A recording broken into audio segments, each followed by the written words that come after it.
네, 오늘은 사도행전 24장 14절에서 16절까지의 말씀을 함께 나눠 보았습니다.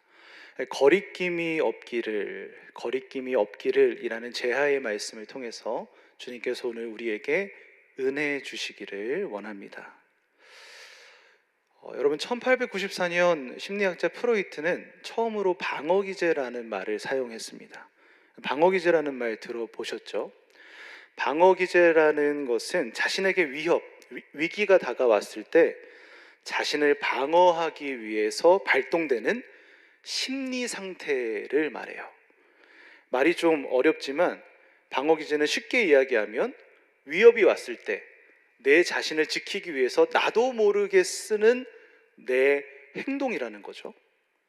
근데 사실 이게 스스로 인지하기는 굉장히 어렵습니다. 왜냐하면 자신의 무의식 속에 발동되는 것이기 때문에 자기가 스스로 인지하고 알기는 쉽지가 않아요. 위협이 다가오면 거의 모든 사람들이 상처를 받습니다. 그렇죠? 그런데 그 심리적인 상처를 피하기 위해서 무의식 가운데 가장 예민하고 가장 중요하다고 생각되는 부분이 이렇게 발현이 됩니다. 그래서 이제 나의 방어 기제가 나오게 되는 거죠. 본인이 알기는 쉽지 않습니다. 방어 기제도 종류가 되게 여러 가지가 있는데요. 비교적 건강한 방어 기제도 있고 또 그렇지 못한 방어 기제들도 있습니다. 좀 몇 가지를 나눠보려고 하는데, 혹시 나는 이 방어 기제를 쓰고 있었구나, 아니면 저 사람은 이 방어 기제를 쓰고 있었구나라는 생각을 한번 해보시면서 한번 들어보셨으면 좋겠네요. 먼저는 투사라고 하는 방어 기제가 있어요. 투사는 뭘까? 자기의 불안의 원인을 다른 이에게 전가시키는 겁니다. 이게 말이 좀 어렵지만 어떤 거냐? 제가 만약 이제 오늘 2부 예배 때 어노인팅 찬양을 하잖아요. 근데 제가 가사를 틀리거나 음정이 틀리거나 박자를 틀렸어요. 근데 제 실수잖아요. 근데 저도 모르게 이렇게 건반 쪽을 보면서 뭔가 좀 실수했다는 눈빛을 딱 보낸다. 나는 잘할 수 있는데 뭔가 반주가 틀린 것 같네 라는 어떤 뉘앙스를 가질 때, 이건 이제 사실 저의 불안의 원인을 다른 이에게 이제 투영시키는 거죠. 그게 이제 투사라고 하는 방어 기제입니다. 주변에 보시면 뭔가 본인의 잘못이고 본인의 부족함인데도 불구하고 다른 이에게 원인이 있다라고 계속 이야기하시는 분들이 있죠. 그런 분들은 이런 투사를 사용하시고 있다고 보여지는 거죠. 또 다른 것도 있습니다. 부정이라는 방어 기제도 있어요. 고통스러운 환경과 정보가 있습니다. 그런 것을 완전히 거부하는 거예요. 그래서 불안으로부터 도피하고 싶은 거죠.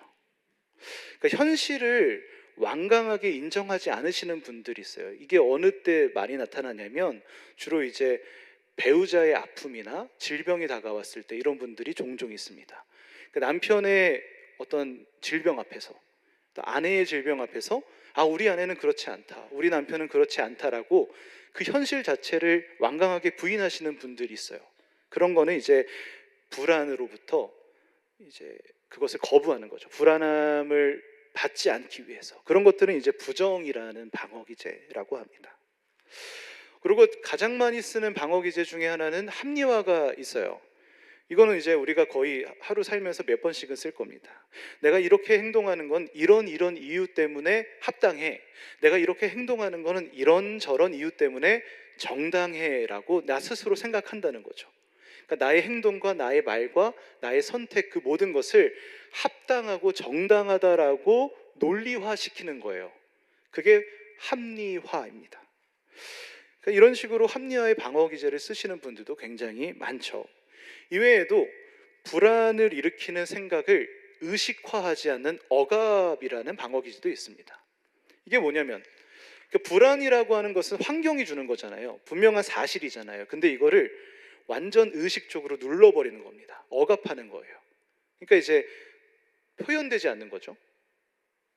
나타나지 않는 겁니다. 근데 스트레스는 있고 쌓이고 그것을 풀지를 못하니까 억압을 계속 사용하다 보면 그게 어느샌가 터지기도 하는 거죠. 굉장히 많은데요, 방어 기제는. 이 외에도 자신의 감정을 정반대로 표현하는 반동형성도 있고요.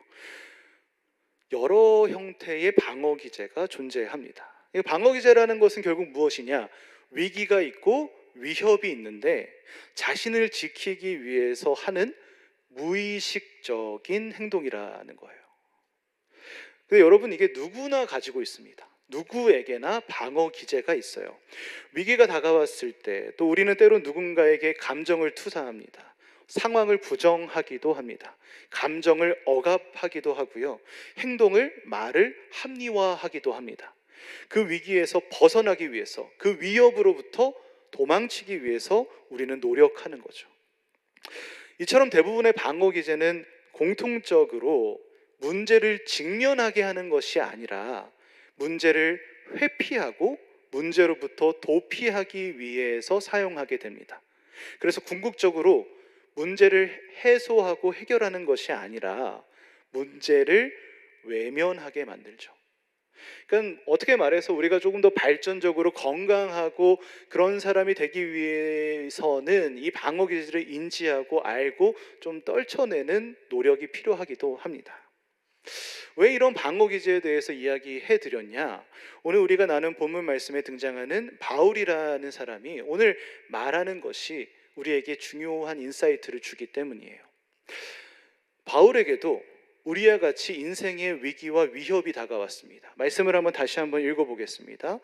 사도행전 24장, 우리가 읽었던 본문의 위에 해당하는 5절과 6절 두 절 말씀을 한번 같이 읽어보도록 하시죠. 읽겠습니다. 시작. 우리가 보니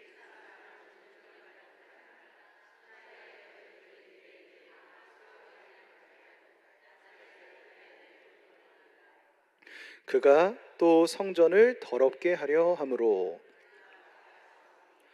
자, 바울에게 위기가 찾아왔는데 어떤 위기였습니까? 더둘로라고 하는 자가 총독 앞에서 바울을 고발했습니다. 더둘로의 직업은 뭐였냐면 변호사였어요. 여러분, 변호사 직업을 가지신 분들이 대부분 언변이 굉장히 뛰어나지 않습니까? 더둘로도 그러했습니다. 굉장히 뛰어난 언변을 가지고 있었고 쓰고 있는 단어 하나하나가 굉장히 날카로웠어요. 바울을 더둘로는 뭐라고 표현하냐? 5절을 보시면 전염병이라고 표현합니다. 그 굉장히 심한 말을 하고 있는 거죠. 너의 존재는 전염병, 질병 같은 존재이면서 너로 하여금 그 질병이 퍼져나가고 있다라는 거예요. 그러니까 더둘로는 바울을 굉장히 심한 말로 모독하고 있으면서 동시에 총독 앞에서 그를 고발하고 있는 겁니다. 더둘로의 고발 내용이 무엇이었냐 정리를 한번 해보면 세 가지 정도예요. 5절과 6절을 보면 세 가지 정도의 고발 내용이 담겨져 있습니다. 첫 번째로는 무엇이냐? 유대 사람들을 선동하여서 소란을 일으켰다는 거예요. 이게 첫 번째 고발 내용이었습니다. 두 번째는 뭐였냐? 그가 나사렛의 이단의 우두머리다라고 하죠. 그러니까 이단적인 가르침을 계속했다라는 거고요. 세 번째 고발 내용은 뭐였냐? 성전을 더럽혔다라고 말해요. 여기서의 더럽혔다라고 하는 것은 물리적인 더럽힘도 되지만 그 종교적인 더럽힘을 의미하기도 합니다. 그러니까 총 세 가지예요. 첫 번째로는 유대 사람을 선동해서 소란을 일으켰다. 두 번째로는 이단적인 가르침을 했다. 세 번째는 성전을 더럽혔다는 겁니다. 이 세 가지의 고발 내용을 또다시 두 가지로 구분 지어 볼 수 있어요.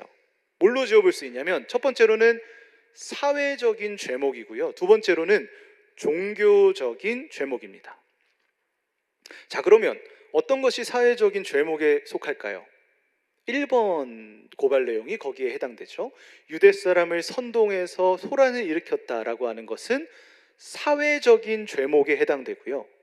나머지 2, 3번 이단적인 가르침을 했다, 또 성전을 더럽혔다라고 하는 이 두 가지는 종교적인 죄목에 해당합니다. 그런데 여기서 주목해야 될 것은 무엇이냐면 이 사회적인 종교적인 죄목 중에서 더둘로는 무엇을 먼저 말하냐? 사회적인 죄목을 먼저 말합니다. 여러분 잘 생각해 보세요. 이상하지 않습니까? 더둘로에게 있어서 더 분노가 차오르고 화가 나는 것은 2번과 3번의 내용이었을 겁니다. 자신들의 종교, 자신들의 정통성을 무너뜨리려고 하는 죄목들이 더 심한 죄였다는 거예요. 그런데 더둘로는 2, 3번의 내용을 먼저 이야기하지 않습니다. 오히려 반대로 사회적인 죄목에 해당하는 이야기를 먼저 말해요. 저 바울이 유대 사람들을 선동해서 소란을 일으키고 있다는 겁니다. 더들로는 지금 왜 이렇게 말하는 것일까? 잘 생각해 보면 더들로는 지금 누구 앞에서 고발을 하고 있습니까? 총독 앞이었습니다. 우리가 읽진 않았지만 3절을 보시면 벨릭스라고 하는 총독이 나옵니다. 유대 총독이었는데요. 벨릭스는 유다 지역을 일임받아서 그곳을 관할하고 다스리는 자였습니다. 그러니까 그에게는 총독으로서의 행정권과 사법권이 있는 거죠. 그럼 여러분 반대로 한번 생각해 보십시오. 총독의 입장에서 한번 생각해 보세요. 총독의 입장에서 제일 중요한 과업이 뭐였을까요? 내가 이 유대 지역을 다스리고 있는데 여기서 중요한 과업은 뭐냐? 이 지역에 자신의 지배력에 문제가 생기지 않는 겁니다. 그러니까 그 지역에 다양한 민족도 있고요, 다양한 종교도 있고요, 다양한 사람들이 있겠죠. 그런데 그 사람들이 분란을 일으키지 않고 조용히 나의 지배권 아래에 있는 것이 총독의 가장 중요한 목표라는 거예요. 그게 총독으로서 해야만 하는 일이기도 했습니다. 그러니까 사실 이 벨릭스 총독에게 있어서 2, 3번에 해당하는 종교적인 문제는 사실 큰 문제가 아니에요. 그가 종교적으로 어떤 다툼이 있는지 사실 총독은 크게 관심이 없습니다. 당시 로마는 종교의 자유성을 굉장히 열어두고 있는 정복 정책을 펼치고 있었고요. 그러니까 바울이 유대교와 그리스도인들이 어떠한 다툼이 있던지 사실 벨리스 총독으로서는 큰 관심이 없다는 거예요. 예수님 때도 그렇지 않습니까? 사람들이 예수님을 고발해서 빌라도 앞에 섰습니다. 빌라도에게 재판을 받죠. 그런데 빌라도가 예수님은 죄가 없다라고 인정하지 않았습니까? 그러니까 사실 총독 입장에서는 종교적인 문제는 큰 문제가 아닌 거예요. 그를 풀어주려고 하니까 사람들이 막 들고 일어나지 않았습니까? 그래서 총독이 그 분란이 일어나려고 하자 그것이 두려워서 예수님을 십자가형에 처합니다. 그러니까 총독이라는 입장에서 보면 종교적인 문제보다 사회적인 문제가 훨씬 더 크다는 거예요. 그래서 바울이 유대인들을 선동해서 지금 소란을 일으키고 있다고 하는 이야기는 이 총독 입장에서 생각하면 완전 질이 다른 이야기가 되는 거죠. 그 지역의 어떤 특정 민족이 함께 모여서 소란을 일으키고 있다. 이것은 반란을 모의하거나 역모를 꾀하는 것과 연관 지을 수도 있는 아주 중요한 사안이었습니다. 더들로는 이 말 한마디로 벨릭스가 가만히 있지 않게 만든 거예요. 벨릭스 총독 입장에서 이제 바울을 가만히 둘 수가 없는 겁니다. 어떠한 조치를 해야 되는 거예요.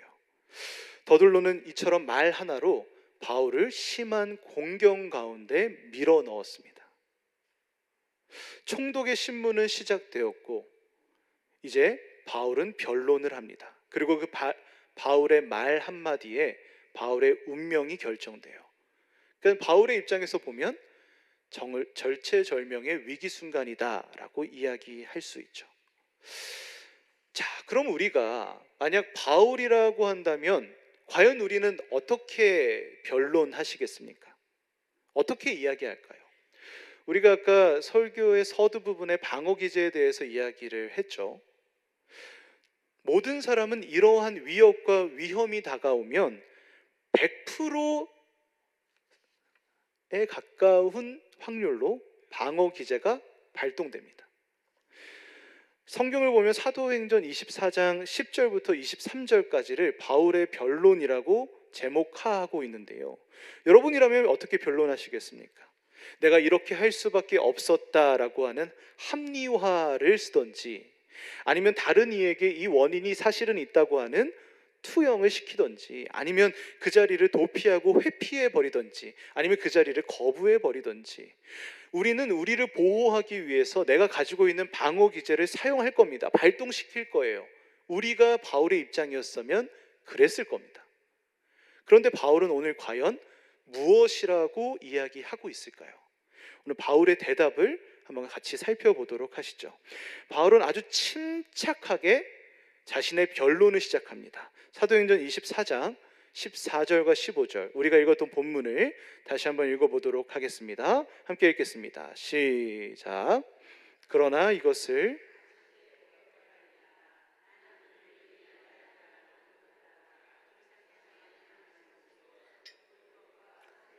그래 기록된 것을 다 믿으며 그들이 기다리는 바 하나님께 향한 소망을.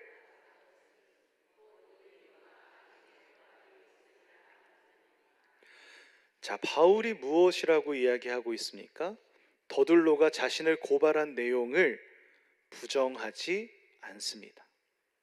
더둘로가 말한 것처럼 나는 그들이 이단이라고 하는 도를 따르고 하나님을 믿고 따르며 부활의 소망을 가지고 있다라고 확실하게 이야기해요. 바울은 그 행동은 자신의 말과 행동을 숨기지 않습니다. 다른 이유를 꺼내지 않아요. 바울은 자신이 행한 일들에 대한 진실함을 앞세웁니다.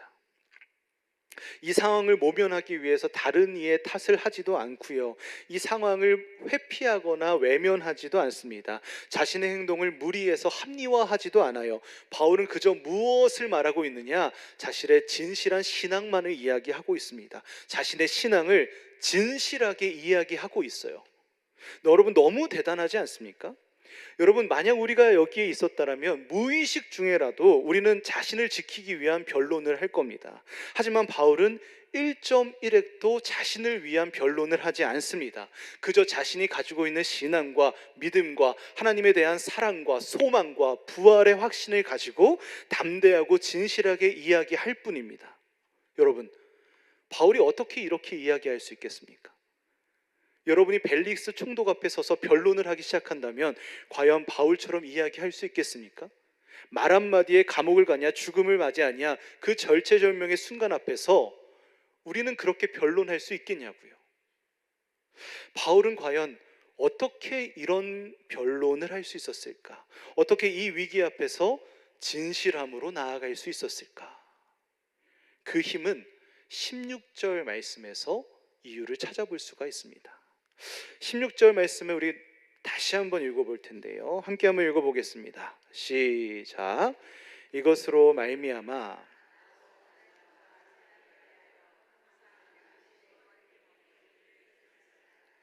자, 바울이 뭐라고 이야기하냐면요, 나도 하나님과 사람에 대하여 항상 양심의 거리낌이 없기를 힘쓰나이다 라고 합니다.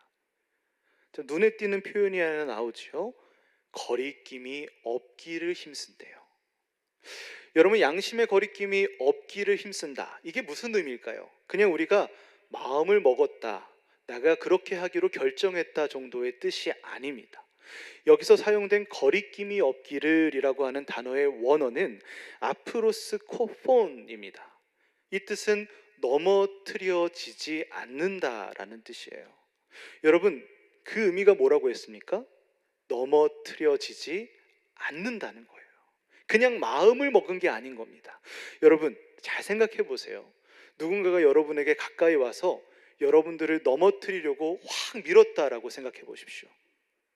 근데 여러분들이 넘어지지 않으려면 어떻게 해야 됩니까? 내가 가지고 있는 힘을 다 짜내야 됩니다. 없던 힘까지 짜내고 짜내서 버티고 버티면 기우뚱하지만 넘어지지 않습니다. 휘청거릴 수는 있지만 넘어지지 않습니다. 내가 버티는 그 연습을 계속 할 때 누가 밀어도 서 있을 수 있는 거예요. 바울은 뭐라고 합니까? 내가 넘어뜨려지지 않기 위해서 항상 힘쓴다라고 합니다. 매일매일 자신에게 다가오는 위협과 위기가 있습니다. 어려움이 있습니다. 하지만 자기 자신은 그 어려움과 위협 앞에서 넘어지지 않기 위해서 안간 힘을 쓰고 있다라는 뜻이에요. 그러니까 이것은 바울이 지금까지 어떻게 신앙생활 했는지 그 과정을 한 번에 보여주고 있는 표현인 겁니다. 그리고 이 바울의 신앙의 과정이 오늘 바울의 진실함을 가져오게 된 거죠. 그가 매일매일 신앙을 지키려고 버텨냈기 때문에 이 위기 앞에서도 진실하게 신앙 고백을 할 수 있는 겁니다. 과정이 있어서, 노력이 있어서, 연습이 있어서 진실할 수 있는 거예요. 여러분, 오늘 바울의 진실함은 단번에 나오는 게 아닙니다. 넘어뜨려지지 않으려고, 신앙을 지키려고, 믿음을 지키려고 버티고 견뎌내는 그 꾸준한 과정이 있기 때문에 그 과정이 오늘의 진실함을 갖고 오는 거죠. 여러분, 이 신앙에서, 우리가 하고 있는 이 신앙생활에서 바울이 보여주고 있는 과정이 얼마나 중요합니까? 오늘 이 자리에 있는 여러분들에게도 그 과정이 살아 숨쉬고 계십니까? 제가 유튜브를 이제 보게 될 때 과학 유튜버가 있어요. 제가 좋아하는 한 유튜버가 있는데 그 사람이 컨텐츠에서 이렇게 이야기를 하는 한 말이, 그 이야기가 마음속에 많이 남았습니다. 그러니까 그 사람이 그렇게 이야기하는 거예요. 자기는 물 들어올 때 노젓는다라는 말이 싫대요. 자기는 이 말이 싫답니다. 왜냐하면 물 들어올 때 노젓는다는 건 가만히 있다가 물이 들어올 때 기회를 딱 잡아가지고 그때 노를 확 젓는 거잖아요. 그러니까 뭔가 기회와 상황만 잘 맞추면 뭔가 운이 터지고 행운이 찾아오고 나에게 좋은 일이 있을 것 같다라고 하는 말 같다는 거죠. 그래서 자기는 물 들어올 때 노젓는다라는 말은 틀린 말 같대요. 왜냐하면 인생이 그렇지 않으니까. 인생이 뭡니까? 물이 없어도, 흙바닥 위에 배가 있어도 계속 노를 젓는 거래요. 내가 바닥이라도 긁어서 앞으로 가겠다는 심정으로 내가 배 위에서 노를 계속 젓고 있는 겁니다. 포기하지 않고, 좌절하지 않고, 쉬지 않고, 절망하지 않고 그 흙바닥 위에서도 노를 계속 젓고 있다는 거예요. 그러면 어느샌가 노를 젓고 있는 나의 배 아래로 물이 들어와서 내 배가 앞으로 가는 거라고.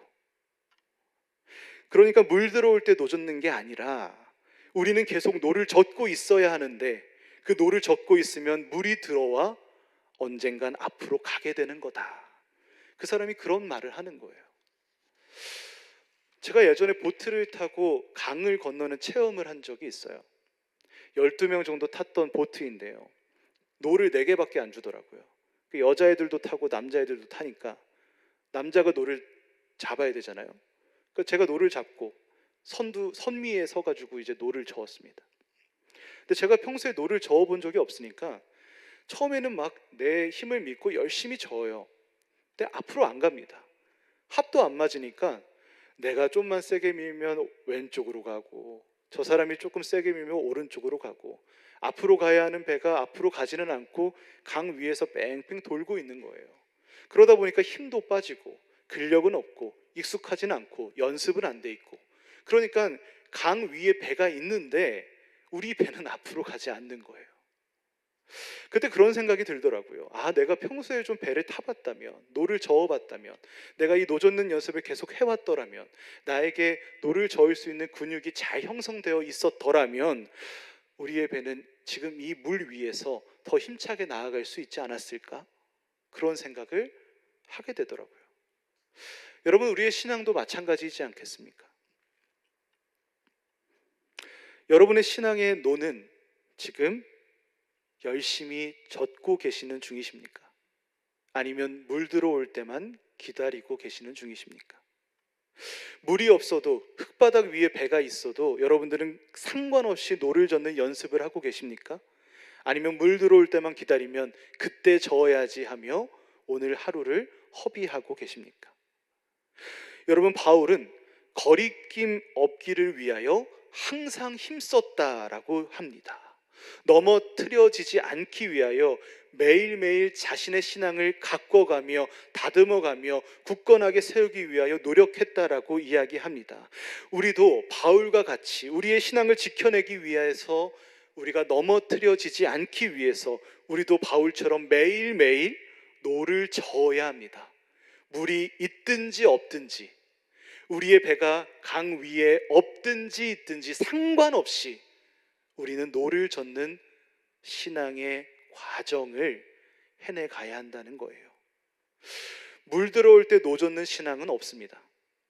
우리가 항상 신앙의 노를 젓고 있어서 물이 들어올 때 앞으로 가는 것뿐이에요.